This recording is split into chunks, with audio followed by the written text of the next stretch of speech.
4 hours of driving from Bangalore airport, and we are outside Kittur, a small town in Karnataka. Why are we here?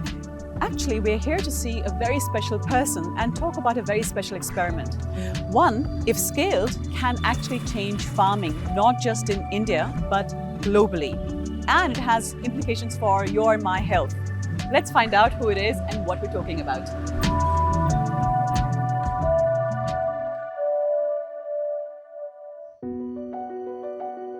We at Rain Matter are learning about how climate change is affecting you and me. More importantly, what we can do about it. Join us as we speak with people who are working on solutions for India. Welcome to the Climate Conversations. Today we will meet Shashi Kumar, the CEO and co-founder of Akshayakalpa. You may have come across the name Akshayakalpa Dairy, but it's much more than that. Having seen the issues with the farming system in India, Shashi and his engineer friends spent years experimenting before settling on a dairy model that not only addresses our health, but also farmer livelihoods and the climate. Starting with the health issue, Shashi explained that our milk today has antibiotics and aflatoxins. In our current conventional production systems, antibiotic usage is indiscriminate. Farmers actually use themselves, veterinarians use. 60% of antibiotics which you inject to an animal comes out in milk, and remaining around probably 30% goes as a defecation, probably 10% stays in the body. Now if you really go and check WHO antibiotic resistance, it says the biggest threat to human health, if you are consuming an antibiotic every day, when actually an antibiotic is used on you, you don't respond. So that's the fundamental problem of antibiotics in our food. So dairy, poultry. See, when you grow feed and fodder, when you're getting an outside input, M1 aflatoxin, we don't acknowledge. It's the biggest carcinogen you can ever take. Most of the cancer issues are associated with aflatoxin. Basically, aflatoxin is a fungal growth which happens in the feed and fodder. Animals consume it. FSSAI is very clear. What should be the aflatoxin levels in milk? So why is FSSAI not doing anything about it? If they take a hard stand, so its livelihoods are in question. They need to take a balanced view between a livelihood and a public health.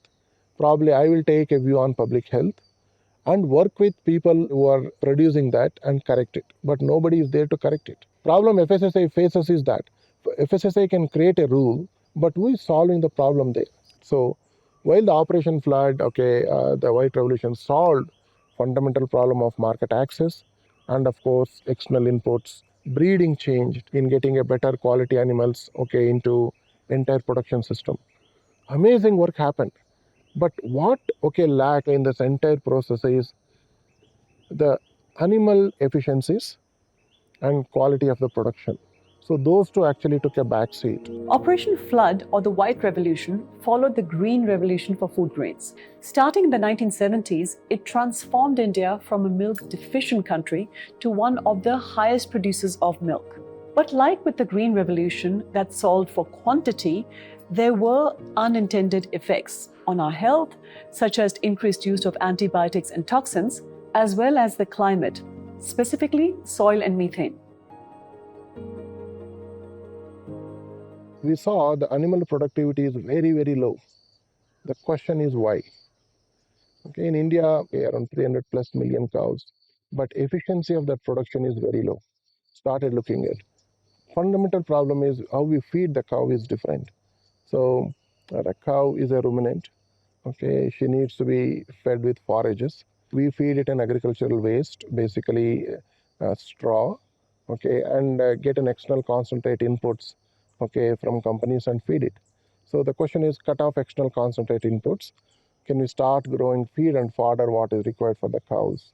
Soil carbon has really depleted to desertification level, 0.5%. Most of the farms, if you go and measure soil carbon, which is 1% to 1.5%, that is where we started. And finally, the main problem that Shashi and his friends wanted to solve was that of farmer livelihoods. Their first intervention was to set up a model farm and teach farmers organic dairy farming. They handhold them from selecting cow breeds to vet services to monitoring the milk yield. Then they encourage them to do some processing so that they can earn a little more through value addition. And most importantly, Akshayakalpa set up a processing and marketing business so that farmers feel confident about selling their milk. The problem, Hansi, is young people are not coming to farming. If the young people are not coming to farming, okay, a long viability of a farming becomes questionable. Over a period of time, we'll only see aged population in farming. In fact, that's indeed the case in the country right now. So Akshayakalpa right now works in around 900 villages. In 400 villages, there is no population below 45 years of age. We wanted to go to villages and encourage farmers to become entrepreneurs. Is we wanted to show young people, hey, you know what? You can be as good as an engineer, okay, or you can be as good as a chartered accountant, but you can still be a farmer. And you can live a comfortable life, give a good education to children, look after parents better, have a good lifestyle in villages as well, doing farming. So that's what we are trying to do. We need a working demonstration. They believe in seeing rather than theory. So initial stages was a little bit difficult for us. And what first we did was we came here and we tried to identify what are the problem areas. Then we selected a first farmer and worked with him for 2 years. We didn't work with any other farmers, made that farming viable. Once we did that, farmers started saying, hey, this works. The solution they came up with is a closed loop model farm. The farm grows vegetables to feed 100-odd families and fodder for 2-3 cows. The cows produce milk and manure. The manure is put in a plant that produces biogas and a slurry that is put back on the vegetables and fodder. So we need to teach them how to integrate a biomass, okay, into the hedges in the farm. To make manure themselves, then we started looking at a dairy, okay, as one option where dung can be used, okay, and with a lot of biomass, we can produce, okay, manure at a scale, okay, in a small farm. So those are the fundamental starting points in our intervention. So once that intervention is done, okay, then we started looking at efficiencies of how things are going in. For example, we took dairy as an example, okay, went very deep into the dairy. So what did we do? Dairy solves two fundamental problems to the farmer. One thing is it actually generates some daily cash flows. So that removes a lot of, let's say, jitteriness. Second problem, what it does is, as I mentioned, it gives a second output which is facing the soil. We can produce using this dung, using lot of biomass, okay, manure at a scale. See, right now we work with 4 predominant breeds in our area. There is one breed called Hallikar and Amrut Mahal. This is basically a drought breed. And these are indigenous to this They region? are indigenous to this area. This is one breed we actively work with. So the challenge here is we need to, that's what I mentioned. So diversification is the key. Or else what happens is, if you go for a purebred jerseys and purebred HFs, the problem is the environment, okay, conditions, weather, they don't adjust. So that they should be always born from Hallikar and Amrut Mahal. We need to really ensure. Therefore, local breeds are so important. A lot of people don't understand. It is not an emotional aspect. It is science of getting environment resilience, and also probably able to produce better milk or more milk. Similarly, we went into greens and vegetables very, very deep. Okay, try to understand. So, what are the fundamental problems in growing greens and vegetables? Okay, when you cut off external inputs, be it manure, be it pesticides, sprays, everything. So, we went deep and started looking at soil aspect of it, and we do a lot of work on soil. So, these are the two fundamental things. Okay, one is cutting off external inputs and going very, very deep in soil management. That's what we are doing right now. And you started with the premise that they are growing vegetables as opposed to paddy, which is rice or wheat, the cereals, right? So you start these small farmers, you were making them grow. And why did you choose these particular fruits and veggies? So actually it was mapped back from what is a consumer needs and what the farmer should do. This connect in the country is currently it is missing. So farmer is growing certain things in a silo, consumer is looking for certain things in a silo. They are not talking to each other. So if a consumer doesn't want it, farmer should not grow it. Okay, one aspect. Second thing is biodiversity in the farm is very, very critical. Monocropping is one of the biggest problems what we face. Every nook and corner of a farm, we need to economize it by diversification, not by growing a monocrop. So that's what we did. So what we did is centrally we integrated a dairy. So we use the dung as a means to generate manure at a scale, and started looking into the soil aspect and diversified the farm into various greens, vegetables, backyard poultry, beekeeping, and of course dairy being one of the main aspects, and a lot of millets. There is always a market risk. We need to factor that one in the modern farming system. If one crop fails, I think other crop should make sure that is making some money. It's very, very important. Soil management leading into the diversification of the farm. For example, the plot what you are sitting around, 1 acre model of growing greens and vegetables and fruits, bananas, mulch. 25 crops have been integrated. 25 greens and vegetables have been integrated. In 1 acre? 1 acre. And this actually can feed 100 families very easily. Apart from increasing the quality of milk and vegetables, this also solves for the soil and methane. Soil organic carbon in Akshayakalpa farms ranges from 2.8 to 3.2 depending on the season, compared to the 0.4 soil organic carbon in arable lands in India. Akshayakalpa has put in 950 methane gas installations to capture the methane from the cow dung and use it for cooking and heating purposes. Where the dung goes into the system. From here it gets into this. Now on the far end it comes out. It goes to one more pit there, then goes to the farm from there. Akshayakalpa works with only one family per village so that others can get inspired. I was curious how they chose the family and how their livelihoods changed after the handholding. Entire family is in the same wavelength. That's one fundamental selection criteria. And we would like to ensure there are people in the family who are around 30 to 35 years of age. We want to make sure the young generation, at least we set examples in the village saying that, young generation, they are taking up the farming. The second criteria obviously is we look at their borrowing habits, how they are borrowing from self-help groups, are they paying on time? They are borrowing from JLGs, are they paying on time? And are they borrowing from neighbors and they are paying on time?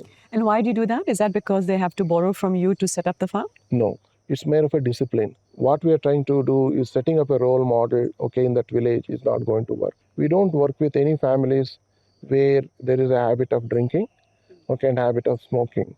If you really look at 100% of the violence at families in villages happens after drinking. So when you go into a village, you only work with one family, Yes. Is that right? Yes. Right. Why is that? Same problem I'm trying to solve. So my father, had a role model engineer in Bangalore. So he made me an engineer. What we want to do is we want to make this farmer as a role model for that village. In maybe 5 to 7 years, we need to work with one farmer and prove in that village, saying that farming is doing very well up. Then every people in that village or parents in that village start telling their children, hey, you know what? So he's living very well. He's looking after his parents, giving good education to children. Maybe a kid when completes his graduation, he will start looking farming very positively. That's the whole idea. And how much can they earn from this? At an average, Akshayakalpa is paying 100,000 rupees per month to each farmer.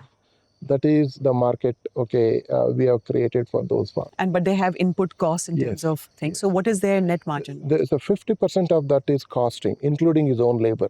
We cost his own labor. Okay. Yeah. Okay, so all hard costs in terms of seeds and plowing, and labor, any of those aspects involved, we count it, and 50% of it is a cost. 50% is a net on hand. 1 lakh income is after a certain period of time? See, at an average, for example, when they start, before they start itself, we would have worked with them for 2 years. We take them from a 1 or 2 cows, to around 5 to 7 cows. So we would have graduated in 2 years. Post that, when we do a market intervention, so that is when we actually will link them to banks and try to scale up the dairy unit and try to put some infrastructure, etc. So this is the 100,000 what I mentioned was at an average. Okay, there are farmers who started just now earning 30 to 40,000. There are farmers who started 10 years back. They are earning around 5 to 6 lakhs. But it's a journey. So my name is Sidhu. I started with dairy activity from 2018 as a pipeline farmer. 2020 May and March started joined with Akshayakalpa. If I gave you a form today and I asked you what is your occupation, what do you say? Basically, society will recognize me personally. Feel free writing me as a farmer entrepreneur. Somebody's making 3 lakhs. Does that excite you to make that much as well? I have a goal of 10 lakhs. So the extra income that you have, so 1,45,000 is already higher than average. What do you do with that? We are still investing on dairy and land activities. While I was there, I also spoke with some women employees who engage with the women farmers about how the model has changed their lives. What has your experience been when you go in? Are the women sort of shy to talk? ಅವರಿಗೆ ಇದರಿಂದ ಆಗುವಂತ ಲಾಭ ಏನು, ಮತ್ತೆ ಅವರ ಶ್ರಮ ಎಷ್ಟು ಕಡಿಮೆ ಆಗತ್ತೆ, ಅವ್ರಿಗೆ ಯಾವ ರೀತಿ ಮಂತ್ಲಿ ಇನ್ಕಮ್ ಯಾವ ತರ ಜಾಸ್ತಿ ಮಾಡ್ಕೋಬೇಕು, ಇದನ್ನೆಲ್ಲ ನಾವು ಹೇಳ್ತಾ ಹೋದಂಗೆ ಅವರು ನಂಬ್ತಾ ಹೋದ್ರು. ಅದು ಒಂದೊಂದೇ ಡೈರಿ ನಾನ್ ಡೈರಿ ಆಡ್ ಮಾಡ್ತಾ ಹೋದ್ವಿ. ಈಗ ಅವರಿಗೆ ಏನಾಗಿದೆ ಅಂದ್ರೆ ಟೈಮ್ ಉಳಿತು, ಇನ್ಕಮ್ ಚೆನ್ನಾಗಾಗಿದೆ, ಹಂಗಾಗಿ ನಮ್ಮನ್ನ ನಂಬ್ತಾ ಹೋದ್ರು. ಅವಾಗ ಸ್ಟಾರ್ಟಿಂಗ್ ಇದ್ದಿದ್ದಕ್ಕೂ ಈಗಲೂ ತುಂಬಾ ಡಿಫ್ರೆನ್ಸ್ ಇದೆ. Let's now look at Akshayakalpa's business model. Its focus is dairy processing and marketing. See, currently, for example, if you look at a dairy agent system, it works on the collection model. You go to a village, set up a collection center, you collect the milk. Okay, if people are producing 1 liter, 2 liters, 5 liters, 20 liters, okay, and take them to your nearest chilling center. Okay, chill the milk and get into your processing, okay, and get into market. No, we don't follow this at all. We don't have no collection systems. Individual farmer, okay, produces close to 150 to 200 liters of milk himself. So he has got his own chilling facility, starting from 100 liters to 200 liters to 500 liters chilling facility. He chills his own milk. So therefore, some of the aspects which we thought industry should be doing, no need to certify his milk, and he tests his own milk, data gets into the cloud, okay, and he chills his own milk. He earns substantial out of that. Right? And therefore you give a different price, a more value-added price Yes. to them. Yes. And what is the sort of going rate? See, for example, we are paying around 38 rupees per liter to farmer. Okay, nearest competitors do pay 32 rupees. What happens is on the seasonality, okay, farmer gets less, what you call a flush season, in a rainy season, okay. In Akshayakalpa system, that is removed. Okay, Akshayakalpa, no seasonality changes. When you say competitors, that means organic competitors or non-organic? No, everybody, conventional, yeah. And then what do you do with that milk? So right now, we are processing around 75,000 liters of milk, and we have got a processing facility. That's where the value addition is happening. We do pack milk, okay, ghee, butter, cheese, paneer, buttermilk. That's what we do. Akshayakalpa has raised capital to build a huge dairy processing unit that not only packages the milk, but also converts into value-added dairy products such as curd, buttermilk, paneer, and ghee. It has also finally started marketing as well, including a podcast to talk about eating habits. The first guest, Nitin Kamath. Shashi explained it took them 9 years to build a model and engage through farmers to build scale in terms of input. It then raised capital in 2019, in 2020, and then again in 2022. At the time of the interview last year, the company worked with 900 odd farmers in as many villages, all around Tiptur, serving the Bangalore area. Now, in August 2024, the second cluster around Huriyanpakam in Tamil Nadu serves the Chennai market. It's also working with farmers in other districts. It has 3 agronomy research facilities. It has now reached 33 crores in sales per month. I asked Shashi about how all this influences policy and sets a model for others to follow. What you have done is created a model and it's working in these hundreds of villages. How do you scale it pan-India? How do you convince policy? Scaling pan-India is not my problem. So my job, I believe in Akshayakalpa, is to collect enough data to prove that farming is viable, cows can be managed better, more efficiently. With the same feed and fodder, you can produce better milk, more milk. With that data, it is available, okay, I should say open source. Anybody can copy that. But you're open for anyone to copy your Yes, model? everybody is openly invited to our farms. Okay. They can just walk in. Okay. Yeah. Does that not cost money for you to? Yes, we do invest some amount of human capital showing them around what needs to be done. but I believe any business needs to behave a little bit responsibly. You're not a standalone silo.